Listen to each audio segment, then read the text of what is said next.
मैं भी दिखने लगा, और जब मैं भी दिखने लगा तो मैं राम जी को देखता, राम जी मुझे देखते, और देखते देखते देखते देखते वो राम जी मेरे आंखों में समा गए। और जब मैं घर से निकला तो जो मिला वही राम जी दिखा।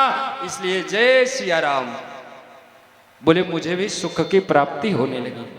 मैंने तो समझा नहीं कि राम कौन थे, लेकिन राम, इस रामचरितमानस ने राम से मिला दिया। तो बोले मन स्थिर हो गया, और जब मन स्थिर हो गया भजन में लग गया।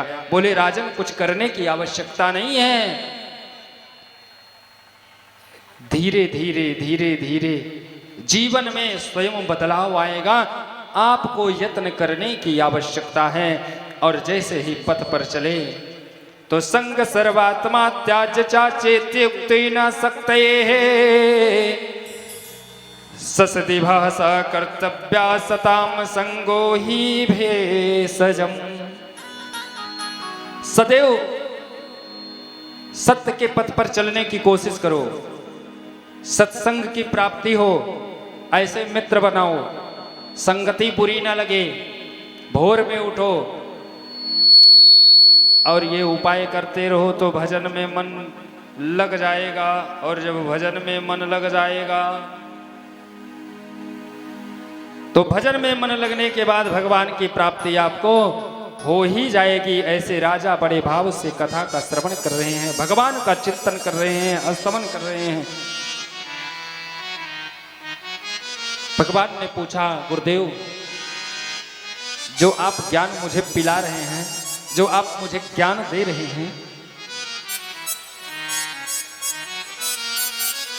आज जो मेरे मुक्ति का मार्ग मुझे मिल रहा है, तो ये कथा किसकी? ये कथा तो भगवान की है ना। लेकिन मेरे मन में प्रश्न होता है कि जहां पर मैं बैठा हूं ना, ये एक सृष्टि, भला ये सृष्टि वो भगवान कैसे बनाता होगा? इसलिए पहले तो सृष्टि का वर्णन करके मुझे बताइए। ऐसे सुखदेव जी परमात्मा का दिव्य चिंतन स्तवन करने के बाद राजा परीक्षित को सुंदर कथा का श्रवण करवाने लगे। राजा, इस सृष्टि में परमात्मा अकेले होता है, इस सृष्टि में कुछ होता नहीं है। अस्थावर, जंगम, अंडज, उद्भिज, स्वेदिज, चराउज कुछ भी नहीं होता। वो पारब्रह्म केवल एक। तो उसने क्या किया? यहां पर नार बनाया। नार का मतलब संस्कृत में होता है जल। तो जल माने नार और नार माने जल। यहां जल का निर्माण किया, यानी नार। और उस नार में रहने के लिए एक अयन बनाया शेष जी की मदद से। तो जो उस अयन में निवास करता है उसका नाम पड़ गया नारायण। नार में अयन बनाया और उस अयन में जो निवास करता वो कौन है? नारायण। नारायण अकेला था, उसके मन में ऐसा ख्याल आया कि हम एक से अनेक हो जाएं।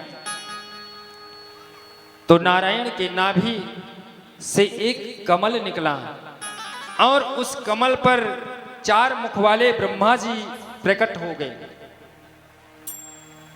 अब ब्रह्मा जी के 4 मुख हैं, चारों दिशाओं में ब्रह्मा जी एक साथ देख सकते हैं, उन्हें सर घुमाने की आवश्यकता नहीं है। लेकिन चारों दिशाओं में निरंतर देखने वाले ब्रह्मा जी को यह पता नहीं कि मैं कौन हूं और मैं कहां से आया।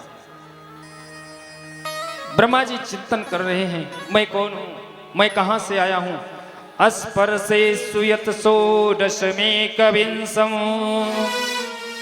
निष्किंचना नाम निपयद धनम विदुः। मैं कौन हूं, मैं कहां से आया, ऐसे चिंतन कर रहे हैं। चिंतन प्रौढ़ हुआ। ऐसे उन्हें 2 शब्द सुनाई पड़े, ता और पा। अगर जानना है तो तप करो, तप के माध्यम से आपको पता चल जाएगा। देखिए तप क्या है? जीवन में निरंतर तप तो पहले होता था, आज कोई तप नहीं कर पाते। बोले व्रत करते हैं तो कहते हैं तप कर रहे हैं, लेकिन व्रत में सुबह से लेकर के और शाम तक सुंदर सुंदर ऐसे ऐसे पकवान खाए जाते हैं कि जिसमें शरीर तो तपता ही नहीं है, बल्कि अपितु और ही ऊर्जा उत्पन्न हो जाती है। तो बोले व्रत रख करके कोई तप नहीं कर सकता, तो तप करो। ब्रह्मा जी भजन करने लगे भगवान का और तप किया। उसी तप के प्रभाव से नारायण प्रकट हुए और ब्रह्मा जी का हाथ पकड़ करके कहने लगे कि तुम ब्रह्मा हो, मैं तुम्हें विधाता बनाता हूं। ब्रह्मा जी कहे कि मुझे आप विधाता बना रहे हैं, इस पूरे सृष्टि में आप हैं और आपने मुझे बताया कि आप जो हैं ब्रह्मा हैं और मैं आपको विधाता बना देता हूं, आप सृष्टि करो। बोले ये समस्त सृष्टि आपने मुझे सौंप दी तो मैं तो बहुत बड़ा हो गया और छोटे से भी साम्राज्य को प्राप्त करके अभिमान हो जाता है, और इतना बड़ा साम्राज्य आपने मुझे सौंप दिया और मुझे अभिमान हो जाए तो मैं क्या करूंगा। तो भगवान ने ब्रह्मा जी के कान में उन्हें सुंदर उपदेश कर दिया। 4 श्लोकों में भागवत का जो उपदेश किया भगवान ने, उसी का नाम चतुश्लोकी भागवत है। अहमेवाश्वमेवाग्रे नान्यादत सतपरम पश्चादहं यते तच्च योऽशिष्येति सोऽस्याम्यहम् यते अर्थ यत् प्रतीयेत न प्रतीयेत चात्मनि तद्विदात्मनो मायाम् यथा भावो यथा तमः यथा महान्ति भूतानि भूतेषु च